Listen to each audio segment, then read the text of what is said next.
नमस्कार, प्रदेश समाचारमा स्वागत छ। म शशि नेपाल। सुरु गरौँ अहिलेसम्मका प्रमुख समाचारबाट।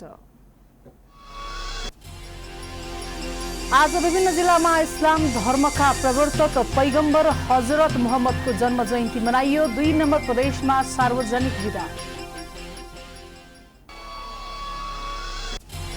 हातमा सिप र जाँगर भए पैसा कमाउन विदेश नै जानु पर्दैन भन्ने उदाहरण बन्दै काशीका युवाहरू। सरकारले भने कृषकको हितमा हितकारी योजना ल्याउन नसकेको गुनासो। कोरोना महामारीका कारण रोकिएको 75 फिट अग्लो नेपाल आमाको मूर्ति निर्माण कार्य पुनः सुरु। विक्रमसम्म 2079 सालसम्म सक्ने लक्ष्य। र जाजरकोटमा खरमुक्त घर बनाउने आयोजना वर्षौंदेखि अलपत्र। टिनको छानो राख्ने भन्दै खुर्दै घरहरू भत्किए।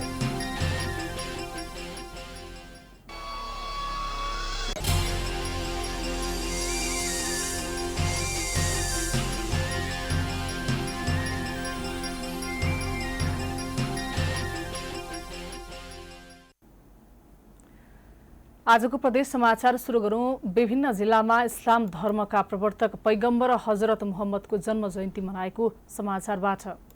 इस्लाम धर्मका प्रवर्तक पैगम्बर हजरत मोहम्मदको 1495औं जन्म जयन्ती शुक्रबार विविध कार्यक्रमको आयोजना गरी मनाइएको छ। कोरोनाको जोखिम कायमै रहेकाले मास्कको अनिवार्य प्रयोग तथा सेनिटाइजर एक आपसमा छोड्दै विविध कार्यक्रमको आयोजना गरी मुस्लिम समुदायले आफ्ना प्रवर्तक पैगम्बर हजरत मोहम्मदको जन्म जयन्ती मनाएका हुन्। मौलाना मोहम्मद इमानले मुस्लिम धर्मका प्रवर्तक हजरत मोहम्मदले दिएको ज्ञान र सन्देशको सबैले पालना गर्नुपर्नेमा जोड दिएका थिए। उनले हरेक धर्म, संस्कृति र भाषाको समृद्धि, संरक्षण र विकासका लागि प्रदेश 2 सरकारले देखाएको सक्रियता प्रशंसनीय रहेको भन्दै धन्यवाद समेत व्यक्त गरे।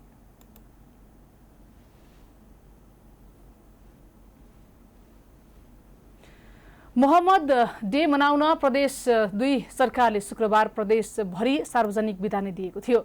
सप्तरी सदरमुकाम राजविराजमा नुरी जामे मस्जिद, अलजामेतुल इस्लामिया गरीब नवाज मदरसा इस्लामिया गरीब नवाज इस्लामपुर पुरनी पोखरी लगायत मुस्लिम संघ संस्थाको अगुवाईमा बाजागाजा झण्डा र सामाजिक सद्भाव तथा शान्तिको नाराका साथ बजार क्षेत्रमा र्याली निकालेको थियो।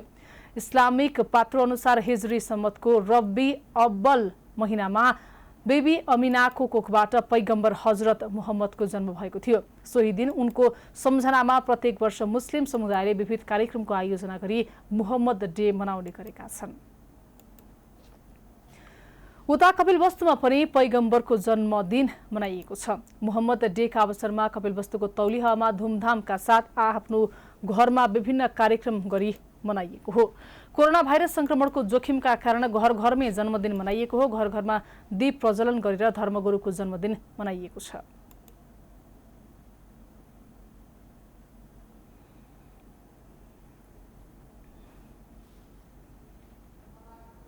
पैगम्बर मोहम्मदको जन्म साउदी अरबको मक्कामा बेबी अमिनाको कोखबाट भएको थियो। उनी इस्लाम धर्मका मुख्य प्रचारक थिए। उनको निधन 63 वर्षको उमेरमा मदिनामा भएको थियो।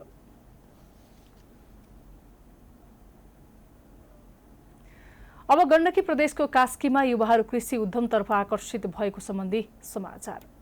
काम गर्न सकिए जे गरे पनि राम्रो काम पाइएन भनेर भौतारिएर हिँड्नुपर्ने अवस्था पनि नरहने र विदेश जाने लगानीले स्वदेशमै केही गर्न सकिन्छ भन्ने सोचका साथ युवा पुस्ता कृषिमा आकर्षित हुन थालेका छन्। तर सरकारले भने कृषकको हितमा प्रभावकारी योजना ल्याउन सकेको छैन। सिप र जागर भए पैसा कमाउन विदेश नै जानु पर्दैन, स्वदेशमै केही गर्न सकिन्छ भन्ने सोचका साथ पछिल्लो समय नयाँ पुस्ता कृषि पेसामा आकर्षित हुन थालेका छन्। विदेशमा जान तयार पारेको पैसा कृषिमा लगानी गरेर फारम सञ्चालन गरेको पोखरा तेह्रकी शान्ता श्रेष्ठले बताइन्।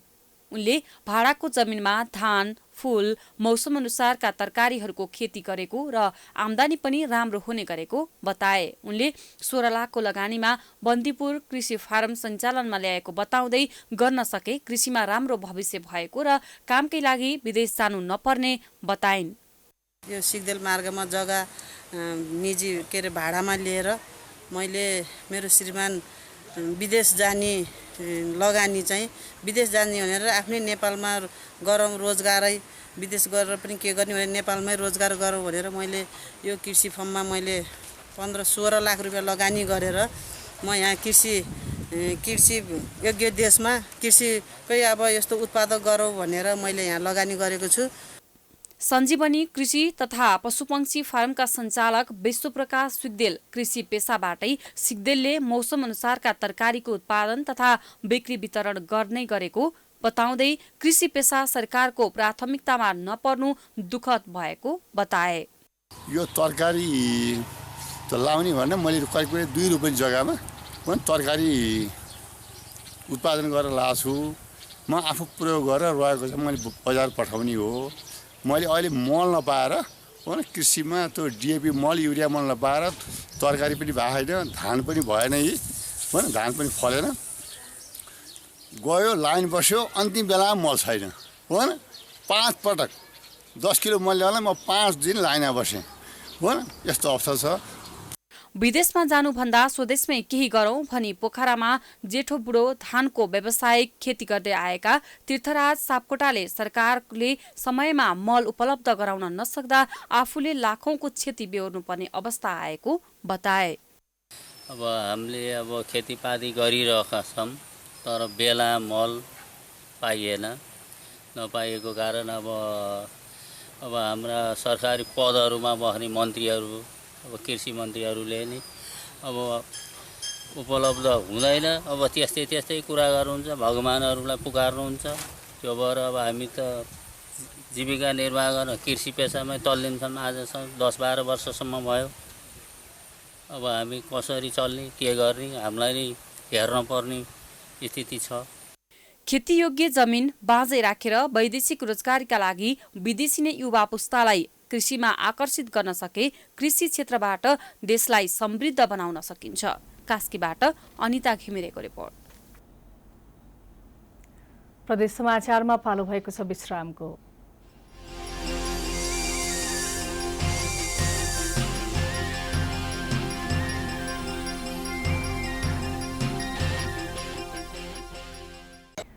विश्रामपछि स्वागत छ। अब लागौं लुम्बिनी प्रदेशका प्युठानतर्फ हस्तकला व्यवसायको लोकप्रियता सम्बन्धी समाचार रहेको छ।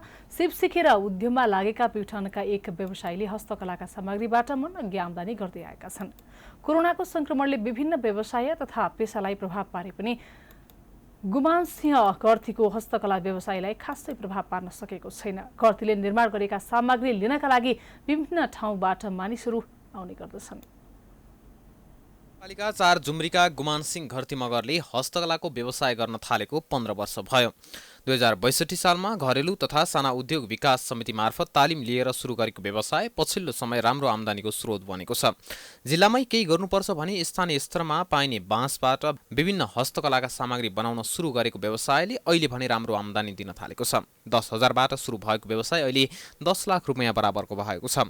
बाँसबाट निर्माण भएका सामग्री घर, होटल, रेस्टुरेन्ट तथा कार्यालय सजावटका लागि लग्ने गरेका छन्। यो मेटेरियलहरू कच्चा पटाएर खाक्सी, ट्रोपिकल, सुलेसन, डनराड यिनी भनेको बजारमा हार्डवेयरमा पाइने चिज हो।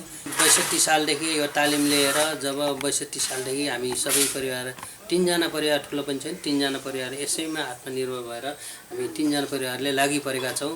र मासिक त्यही हो 35 देखि 40 सम्म हामी दुवैजनाले यो खसाल्छौँ र यसैमा सबै प्रयोग गर्ने गरेका छौँ। बाँसबाट निर्माण गरिएका सामग्रीहरू राम्रो, टिकाउ र सस्तो हुने भएकाले ग्राहकको रोचाइमा परेको छ। घरतीले लकडाउनको समयमा पनि थुप्रै सामग्री निर्माण गरेका छन्, तर कोरोना संक्रमणको जोखिमका कारण सोचे जति सामग्री बिक्री हुन सकेको छैन। अहिले त लकडाउनले धेरै समस्या लिएको छ। अब चैतदेखि लकडाउन भएको, अहिले माल स्टक थुप्रो स्टक मात्रै भइरहेको छ, बाहिर बिक्री गर्न जान पाइएको छैन। अनि हामीलाई अलि समस्या गाह्रो भइरहेको छ छाक तार्न, किनभने माल स्टक छ अनि हिँड्न घुम्न दिएको छैन सबै। अब पुलिस प्रशासनले अब आफूलाई पनि हो यो लकडाउन, आफ्नो जीवनको लागि पनि हो। उद्यमी घरती मगरले हस्तकला सामग्री बिक्री वितरण गरी परिवारको पालन पोषण मात्र होइन, घर समेत बनाउन सफल भएका छन्। उनले गरेको व्यवसायमा श्रीमतीको पनि साथ रहेको छ। परिवारसँगै बसेर गरेको काम र कमाइबाट श्रीमती समेत खुसी छिन्। देख्न नपाउने, अब कसले कता दुःख पाएको छ कसले कता दुःख पाएको छ थाहा नहुने त्यस्तो छैन। सँगसँगै साथमा बसेर काम गर्न पाइएको छ। विदेश गएर 10,000 कमाउनु र साथमै बसेर 5,000 4,000 कमाउनु पनि अब त्यहीले जित्छ जस्तो लाग्छ। स्थानीय स्तरमै सञ्चालन भएका घरेलु उद्योगहरूको विकासमा स्थानीय सरकारले चासो नदिँदा उत्पादित सामग्रीको बजारीकरणमा समस्या भएको व्यवसायीहरूको गुनासो छ। यता प्युठान नगरपालिकाले स्थानीय उद्योगले उत्पादन गरेका सामग्रीको बजारीकरण र विकासका लागि प्राथमिकताका साथ योजना ल्याएको जनाएको छ। हस्तकलाका सामग्री निर्माण व्यवसायलाई आधुनिक र व्यावसायिक बनाउन सके राम्रो आम्दानीको स्रोत हुने देखिन्छ। प्राइम टाइम्स टेलिभिजनका लागि प्युठानबाट रबिन विश्वकर्माको रिपोर्ट। अब कर्णाली प्रदेशको कञ्चनपुरमा निर्माणाधीन नेपाल आमाको मूर्तिबारे समाचार रहेको छ। नेपालमै पहिलो पटक कञ्चनपुरमा निर्माण हुन लागेको 75 फिट अल्गो नेपाल आमाको मूर्ति पुनः निर्माण कार्य सुरु भएको छ। कञ्चनपुरको उत्तरी सूर्य क्षेत्रमा अवस्थित प्रमुख धाम मध्येको भम्केनी धाममा नेपाल आमाको मूर्ति स्थापनार्थ निर्माण कार्य सुरु गरिएको हो। तर कोरोना महामारीका कारण मूर्ति निर्माण कार्यमा भने ढिलाइ भएको छ।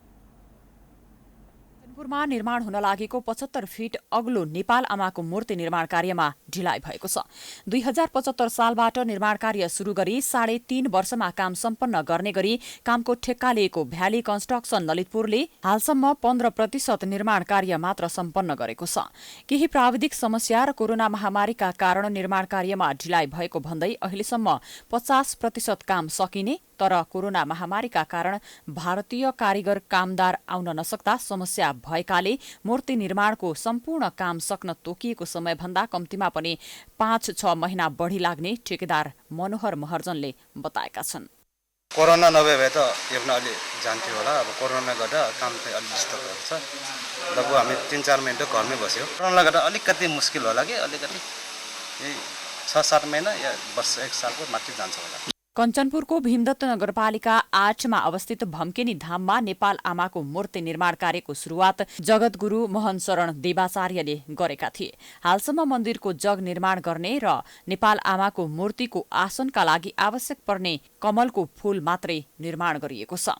पनि अब विभिन्न फेरि अर्को पनि चरण छ, काम गर्ने धेरै चरण भएको छ। अनि यो पछि हामी यो कमलको आसन भयो, यो पछि हामी माथि जोरमा माथि आउँदैछौँ। यसपछि 25 देखि 30 टनको अनुमान गरिरहेको छ हामीले अहिलेलाई। ठ्याक्कै त्यति त जान्छ भनेर गाह्रै छ। मूर्ति निर्माणका लागि 10 करोड 81 लाख रुपैयाँमा ठेक्का सम्झौता गरिएको मूर्ति निर्माणमा 25 देखि 30 टनसम्म अष्टधातु लाग्ने अनुमान गरिएको छ। धार्मिक पर्यटकीय मनमोहक भम्केनी धाम क्षेत्र विकासका लागि नगरपालिका र स्थानीयले चासो देखाउँदा कोरोना महामारी भन्दा पहिले बाह्य तथा आन्तरिक पर्यटकहरूको घुइँचो लाग्ने गरेको थियो। तर अहिले सार्वजनिक स्थलमा भीड़भाड़ नगर्न स्थानीय प्रशासनले रोक लगाएसँगै भम्केनी धाममा पर्यटक पुग्न सकेका छैनन्। 20-25-30 जनाहरू हुन्थे, आउँथे जान्थे, भजनहरू गरिरहेको थिए। अहिले एकदम कम छ। अहिले यो कोरोनाले गर्दाखेरि एकदम कम छ। सबैमा सचेतना आइसक्यो। खाली भिडभाड नगरौँ अनि चाहिँ खाली त्यहाँ बसेर भजन कीर्तन गरौँ न, घरै भजन कीर्तन गर्ने भन्ने सरकारको पनि मान्छे सहाय भए हुनाले यहाँ पनि समितिको पनि त्यही भएर घर घरमा गर्छ। हाम्रो भजन कीर्तनहरू आजापूजा पनि घरैमा गर्नुपर्ने बाध्यता छ। भम्केनी क्षेत्रमा नेपाल आमाको मूर्तिसँगै सुदूरपश्चिमका 9 जिल्लाका प्रमुख देवी देवताका कुण्डहरू पनि निर्माण गरिएका छन्। 9 जिल्लाका 9 कुण्डका साथै सूर्यकुण्ड, गणेश कुण्ड, अग्निकुण्ड लगायतका अन्य 5 कुण्ड समेत निर्माण गरिएको छ। 5 पाण्डवहरूले वनवासका समयमा यस क्षेत्रमा 5 कुवामा पानी निकाल्दा भक्कानिएर पानी आएकाले यसलाई भम्का भनिएको र यस क्षेत्रको इतिहास महाभारतसँग जोडिएको किम्वदन्ती छ। सिद्धनाथ मन्दिरमा गद्दाम सिद्धनाथ मन्दिरमा आया छन्, गया छन्, पूजा गरेका छ। अरे यो सिद्धनाथ वैद्यनाथको तपस्थली भूमि पहिलेदेखि पुरानो जमानादेखि एक रुखका फेद्यौन एक घाट छ। विधि सदस्यको बहुत वर्ष पुरानी छ, 200-150 वर्ष पहिलेको। त्यो घाट मान्दरी इतिहासको बारेमा सिद्धनाथको त्यो हल्दुका रुखली छ। भम्केनी क्षेत्रमा रहेको प्राचीन सिद्धनाथ वैद्यनाथ मन्दिरमा 100औं वर्ष पुराना घण्टा, कुवा, शिलाहरू छन्। यस क्षेत्रलाई धार्मिक तथा पर्यटकीय क्षेत्रका रूपमा अझै प्रवर्धन र विकास गर्न सके कञ्चनपुरको मात्र नभएर सिङ्गो सुदूरपश्चिम प्रदेशको आर्थिक उन्नति हुने देखिन्छ। कञ्चनपुरबाट दिल्लीराज पन्तको रिपोर्ट। फेरि पनि प्रदेश समाचारमा पालो भएको छ विश्रामको।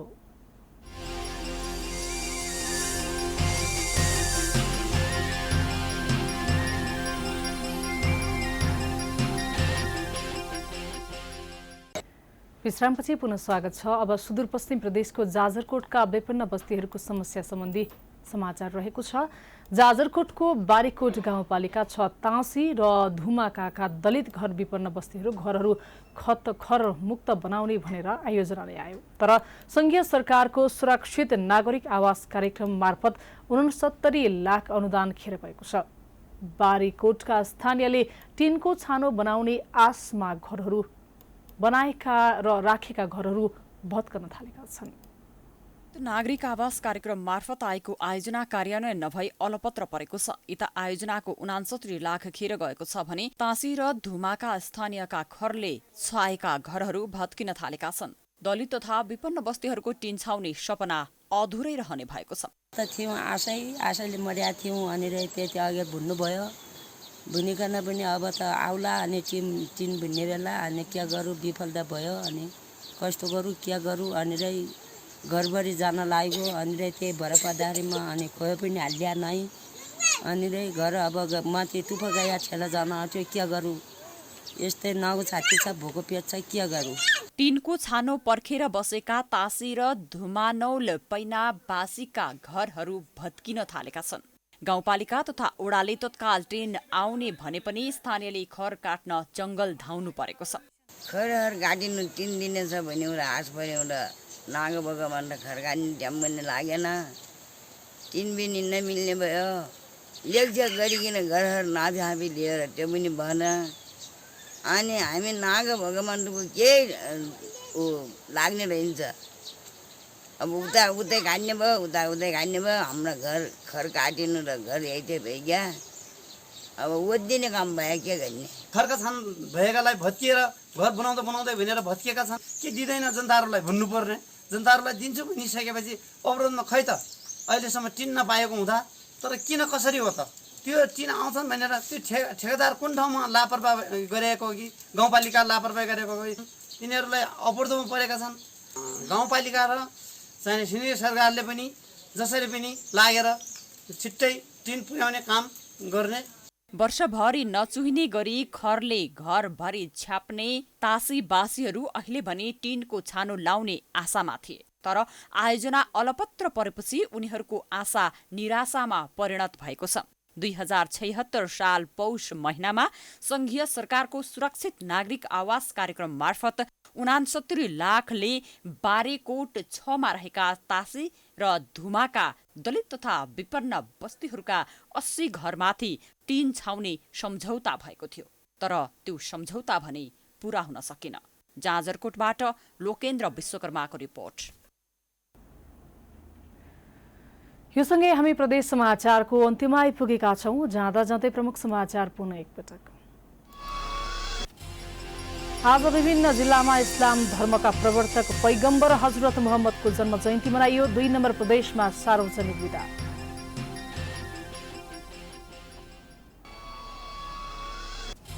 हात नसीब र जाँगर भए पैसा कमाउन विदेश नै जानु पर्दैन भन्ने उदाहरण बन्ने काशीका युवाहरू। सरकारले भने कृषकको हितमा प्रभावकारी योजना ल्याउन नसकेको गुनासो। कोरोना महामारीका कारण रोकिएको 75 फिट अल्टो नेपाल आमाको मूर्ति निर्माण कार्य पुनः सुरु। विक्रमसँग 2079 सालसम्म सक्ने लक्ष्य। र जाजरकोटमा खरमुक्त घर बनाउने आयोजना वर्षौंदेखि अलपत्र। टिनको छानो राख्ने भन्दै कुर्दै घरहरू भत्किए।